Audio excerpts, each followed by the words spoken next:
بسم اللہ الرحمن الرحیم۔ السلام علیکم ورحمۃ اللہ وبرکاتہ۔ دوستوں، موجودہ عہد میں الامراض قبض ہر دوسرے انسان کو لاحق ہے، جس کی وجہ سے اس کی صحت پر انتہائی برے اثرات مرتب ہوتے ہیں۔ لہٰذا وہ قبض کشا ادویات کھانا شروع کر دیتا ہے۔ لیکن زیادہ تر افراد یہی شکایت کرتے نظر آتے ہیں کہ اب وہ ادویات پر لگ گئے ہیں اور پاخانہ، اجابت اور دست کے لیے انہیں ایسی ادویات پر انحصار کرنا پڑتا ہے جو بعد ازاں اپنے مضر اثرات چھوڑتے ہوئے ان کی آنتوں کے افعال کمزور کر دیتی ہیں۔ قبض میں آنتیں خشک ہو جاتی ہیں۔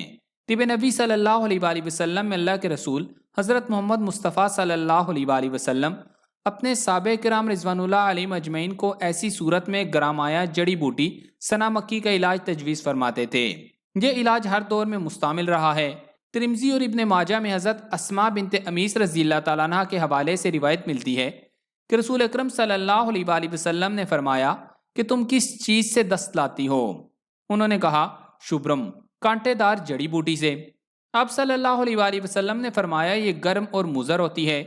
وہ کہتی ہیں، پھر اس کے بعد ہم دست لانے کے لیے سنا کا استعمال کرتے تھے، کیونکہ آپ صلی اللہ علیہ وآلہ وسلم نے فرمایا اگر کوئی چیز موت سے بچاتی تو وہ سنا ہوتی۔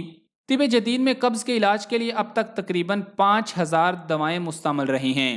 آج سے 50 سال پہلے کی ادویہ کی فہرست بھی سینکڑوں میں تھی، مگر آج کے دوا فروش کے پاس صرف 3 ایسی ادویہ ہیں جو اس مقصد کے لیے کام کرتی ہیں، جن میں سے ایک سنا ہے۔ اس کا مطلب یہ ہے کہ کافی سالوں پر محیط مشاہدات کے بعد سنا مکی وہ منفرد دوائی ہے جو قبض جیسے مرض کے لیے بہترین ہے۔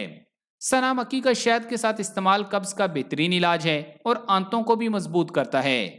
جلدی امراض کے لیے بھی سنا بہت لاجواب دوا ہے۔ سنا مکی کا شہد کے ساتھ مسلسل استعمال گردوں، پتا اور مثانے سے پتری کو حل کر کے نکالنے میں بھی بہت مفید ہے۔ سنا مکی کے پتے پانی میں 5 منٹ تک ابال کر اس کا قہوہ پینے سے منہ کی بدبو ختم ہو جاتی ہے۔